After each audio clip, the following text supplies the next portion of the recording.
ka ba sa burger? Isa ba to sa mga paborito mong orderin pag gutom ka at tinatamad kang magluto? Di ka naman nag-iisa.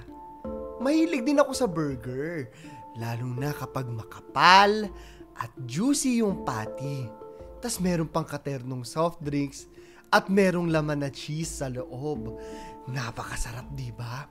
Pero, eto ang tanong ko sa'yo. Sigurado ka ba kung saan gawa ang burger na kinakain mo?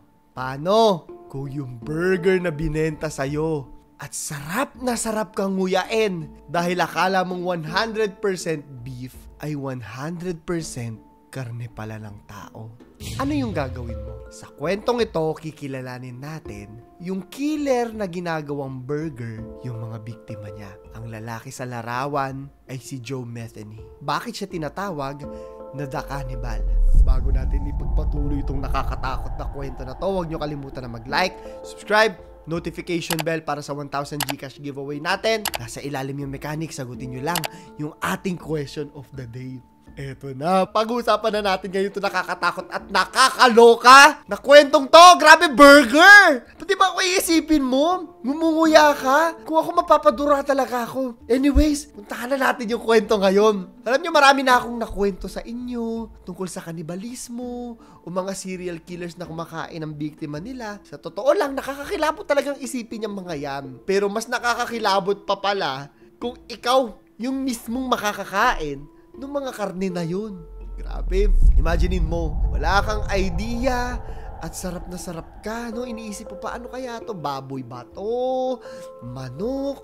Tapos gawa pala sa tao. Babaligtad at babaligtad talaga yung sikmura mo sa mangyayari. Puntahan na natin. Sabi ni Joe Metheny, yung mga karne daw na pinapakain niya, they were very good. Tinanong pa siya, anong lasa ng karne ng tao? Sabi niya, kaparehas daw sa pork, sa karne ng baboy. Kung paghahaluin mo daw, sabi niya ha, kung paghahaluin mo daw yung karne ng tao at karne ng baboy, ni hindi mo malalaman kung ano yung pagkakaiba. Grabe, no? Imaginein mo, pinakain ka ng adobong tao. Nakakagulantang. Punta tayo sa araw ng December 1996. Naaresto itong si Joe Metheny dahil sa kasong assault. Assault ha? Hinisip ng mga pulis na lalaban siya. Ang laki-laki niya kasi talaga. 6'1 siya, 450 pounds. In-expect ng mga huhuli sa kanya na magtatangka siyang manlaban o kaya naman tumakas. Nakakatakot na tao kasi talaga siya. Nagulat sila, no? Na imbis tumakas itong si Joe Metheny ay umamin siya at dinetalya niya yung mga krimen na pinaggagawa niya ng walang panlalaban. Sabi niya, I am a very sick person. May mali sa kanya, aminado siya. Sa mga kwento niya, sinabi niya sa mga kapulisan na meron siyang mga ginasa, pinatay, at kinatay na mga biktima na karamihan daw ay mga sex workers o kaya naman mga homeless. Ayon sa kanya, ang mga biktimang ito raw ay substitute para mailabas na yung galit at maghigante sa girlfriend niya na tumakas sa kanya. Sa pagkakataon na yan, inamin din ni Metheny na bukod sa pagpatay sa mga yam, kinain niya rin yung mga laman nila at inihain niya sa mga tao na walang ka-idea kung ano yung kinakain nila. Kadiri, no? Pag-uusapan natin ngayon yan. Pero bago yan, babalik tayo sa 1994. Si Joe Metheny, nakatira siya sa South Baltimore kasama yung girlfriend niya at yung 6 years old na anak ng girlfriend niya. Bilang isang truck driver, nasanay na siya na laging wala. Kaso isang araw, pag uwi niya, nagulat siya kasi wala na yung girlfriend niya at kasama yung anak nito. Nahanap niya yung mag-ina. Hanap siya doon sa bahay.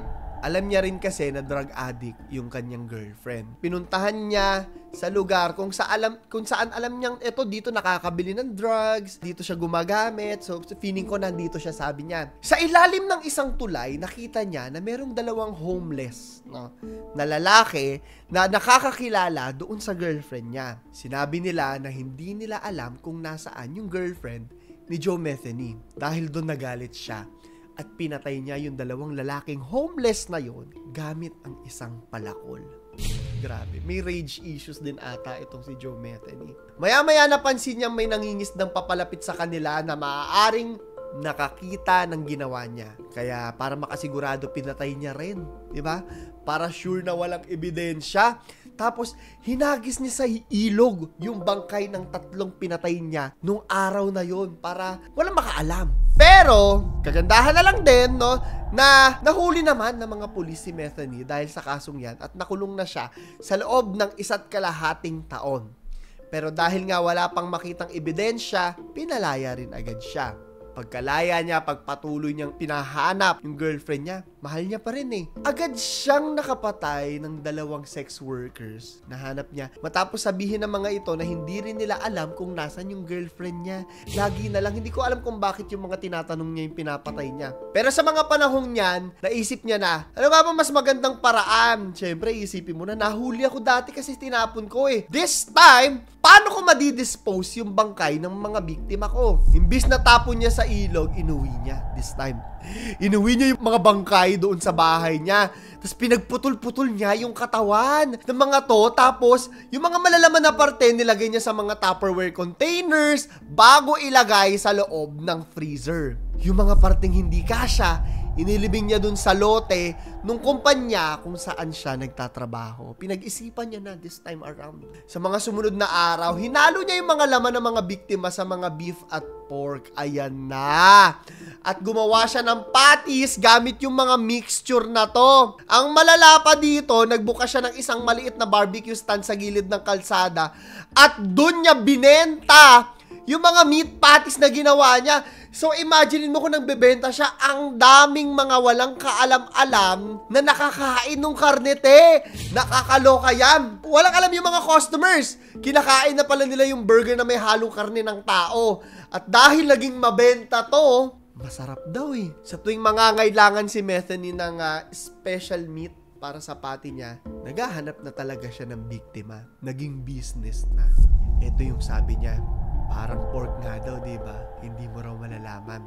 Sa susunod daw na makakakita kayo ng beef stand na hindi nyo pa nakita noon, siguraduhin nyo kung ano yung kwento ng karne bago nyo kainin yung sandwich na yan. Simula noon, tuloy-tuloy na siya ng biktima hanggang nga dumating yung 1996 na naaresto siya. Pagkatapos makatakas ang isang Rita Kemper. Nabibiktimahin niya sana. Nung nahuli siya, agad siyang umamin, nag-confess, at eto yung nalaman ng mga kapulisan hindi daw bababa sa 10 katao yung mga biktima niya over the years. Nababaan siya ng death sentence, ngunit ito ay binago at ginawang 2 counts of life sentences. 2 buhay kang di ba? 2 buhay kang makukulong, grabe. Deserve naman niya talaga. Sa isang interview, sabi niya, "The only thing I feel bad about any of this is that I didn't get to murder the 2 I was really after." At yun ay yung ex-girlfriend niya at saka yung boyfriend daw nito na sinamahan. Medyo nakarating pa sa modern times itong si Joe Metheny. 2017, natugpuan ng mga gwardya itong si Metheny napatay sa loob ng correctional kung saan siya nakakulong.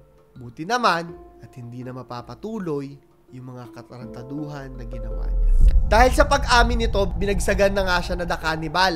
Ayon sa kwento, pinaniniwalaan na dissociative identity disorder yung dahilan kung bakit nagawa niya ang mga krimen. So, para sa ating question of the day, kung bibigyan ka ng 100 milyon para tumikim ng karne ng tao, gagawin mo ba?